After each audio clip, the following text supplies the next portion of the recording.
Okay, hi everybody, and welcome to Gambling TV. We're joined today by Justin Geiger, who's VP of Sales at Spotlight Sports Group. Welcome, Justin. How are you?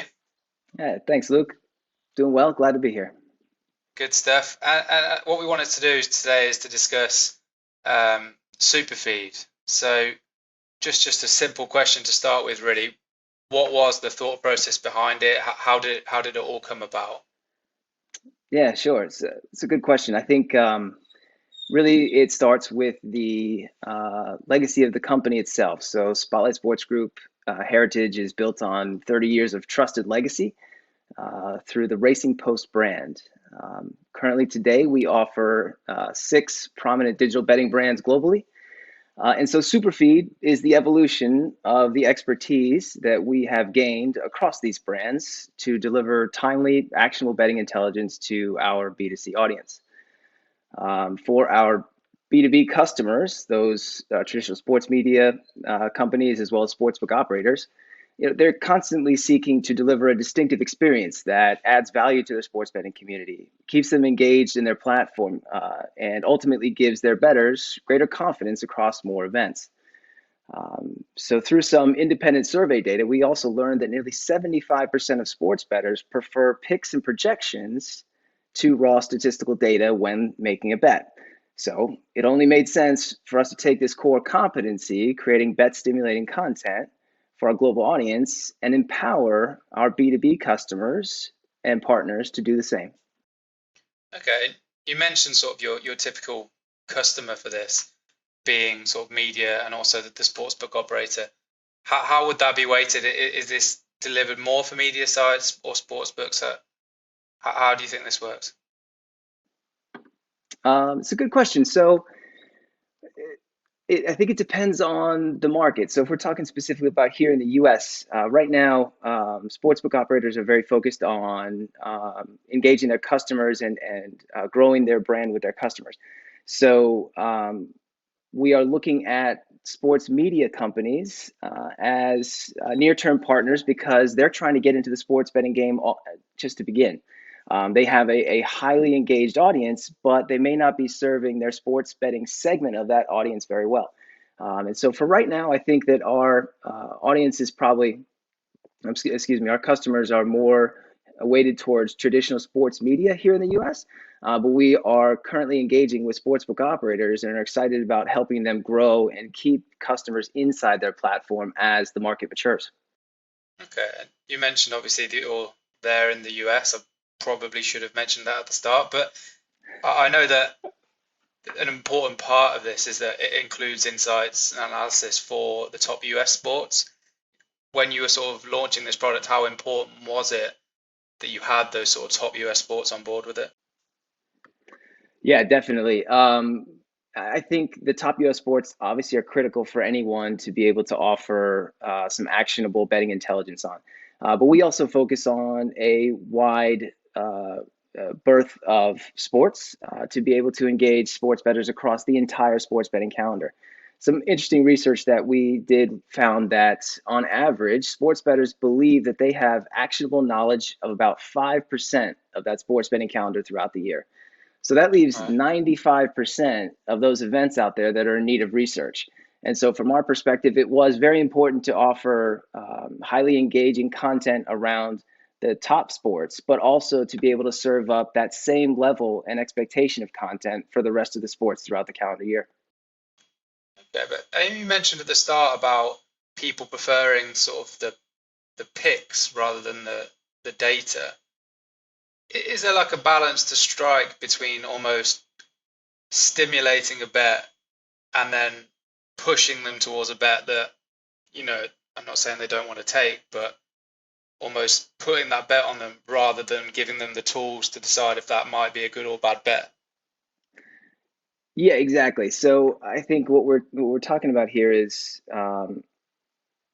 it's an idea of confidence, right? So bettors themselves all believe themselves to be time poor, right? So they don't have enough time to do all that research. So that's why using raw data is so ineffective. They need to be given actionable intelligence because they've only got 2 or 3 minutes to go, make a decision on a bet before the game kicks off or before it tips.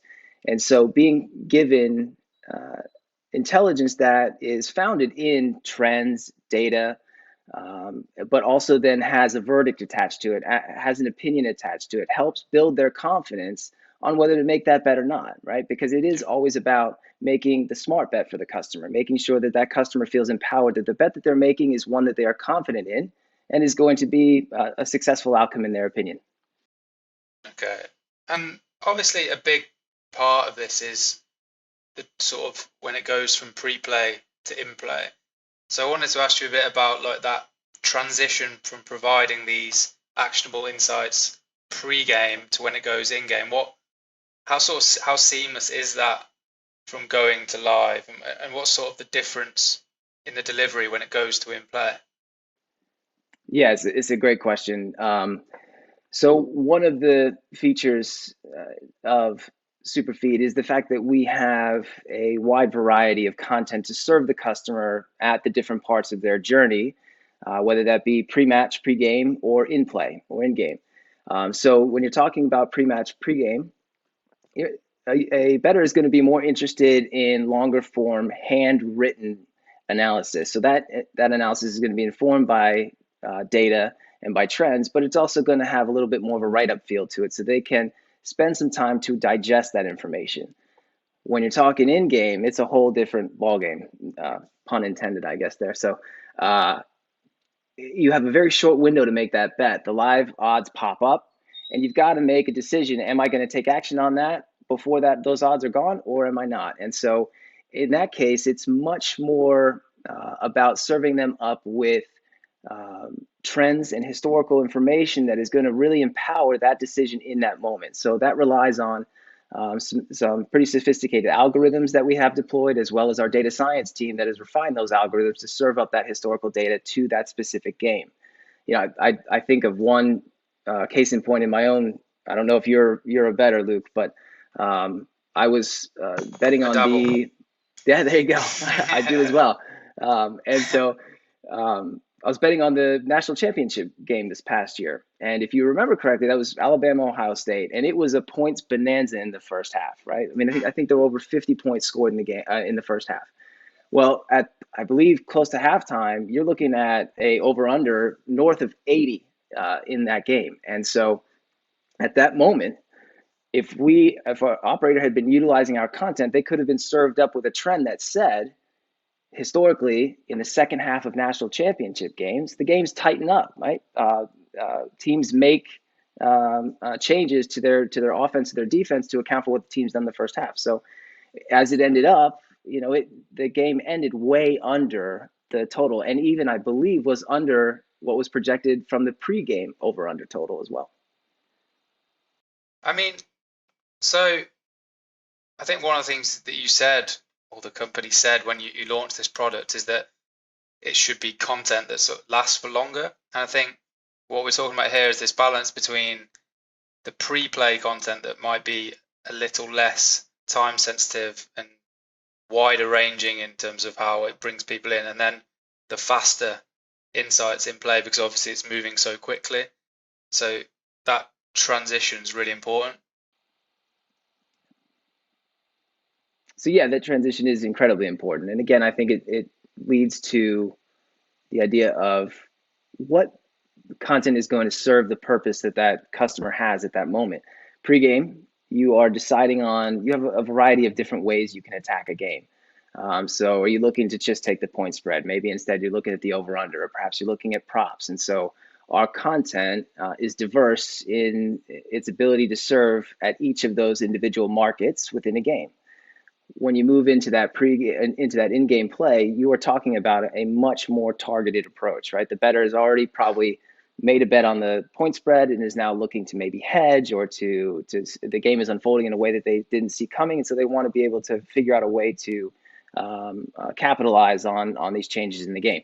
And so at that point, again, it is really all about driving historical data and trends to surface that additional confidence to make the bet that they're seeing in front of them at the time. And you mentioned obviously the diverse nature of the content. And what I want to do is just quote a line from sort of the release of this product where, I mean, you say that sports bettors typically bet on a range of up to just 5% of sports events. So Mhm. you have this obviously small selection of events that take a lot of bets. So my question was going to be, how do you sort of weight, the relative importance of that editorial insights for the big sports, the big events, without sort of compromising what you do for the rest? Or if I flip that, how far and wide do you flip the sports coverage, but does then that impede on your ability to deliver the best service for the very core sports events that are going to take the most amount of bets anyway? Yeah, it's a good question. Um, One of the benefits of having such a long legacy in the sports betting and horse racing world is the fact that we've developed a very deep editorial bench. And so we have not only the capacity to handle, giving really informative target information on the big bet events, but at the same time making sure that that same quality of information does not drop off because so much attention is spent to something like Yeah, the Super Bowl or the World yeah. Series, right? There are hundreds of other events that are going off around that, and our customers are relying on us to be able to provide them with relevant betting intelligence that's going to, again, give them that confidence to make bets in those smaller, per se, smaller markets when big events are going off. And do you think so for the US sort of, it might be more of a generalization now that the US punter is quite sort of stat oriented. Do you think that this product might actually end up having the biggest impact on the US audience in terms of how it drives engagement? I think yes, and I would say that the U.S. audience is very stat oriented. You can almost have sometimes too much statistical Yeah, information, especially when you're looking at raw data. And so, our job is to be able to help our users and our customers understand what content is going to be most relevant to them and to the outcome of the game, right? Don't get lost in the data, but really focus on these particular trends, and here's why you need to focus on them.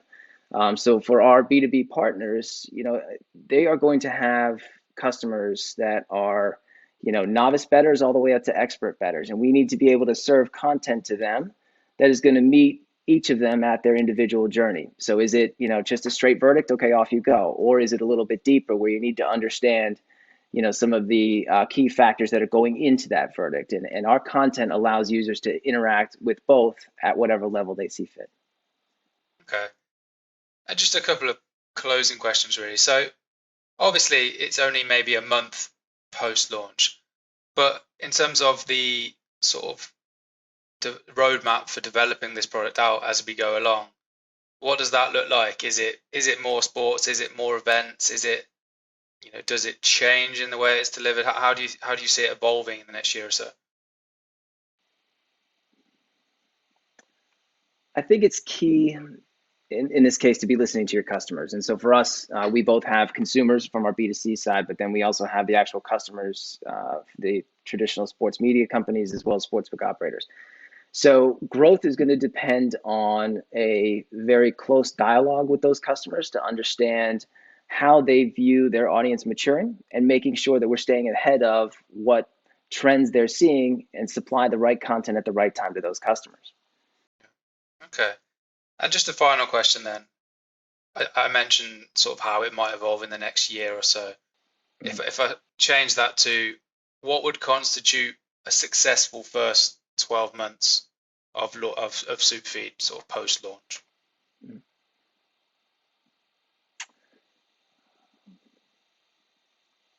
I think what we'd be looking at, what's most interesting, most of interest to us is that Superfeed um, is the right product for the right audience. Right? So we want to be the champion, bringing traditional sports media companies to the sports betting segment, ensuring that these guys are very concerned about keeping their audience. They have a very highly engaged audience. There is a segment of it that they may not be addressing, and we want to be the vehicle to do that. So I think in terms of our traditional sports media companies, 12 months of success is being able to prove to our customers in that area that they are now active participants in the sports betting market, and providing their users with actionable intelligence to execute on sports bets. From the sportsbook operator side, I think it's helping them in their journey where they are now, right? So it's that we're right now in this beautiful race for market share. And so we want to make sure that Superfeed will be successful if we can meet them in that journey now, right? So providing widgets that can help them acquire additional customers through smart, actionable data to give bettors increased confidence in sports betting. Okay. I mean, obviously, we're obviously really eager to see how this pans out. We'll be watching the Superfeed journey to see how things progress in the next 12 months. But yeah, thank you very much for joining us today. It's been a pleasure having you with us. So thank you very much. Thanks for the time, Luke. Cheers.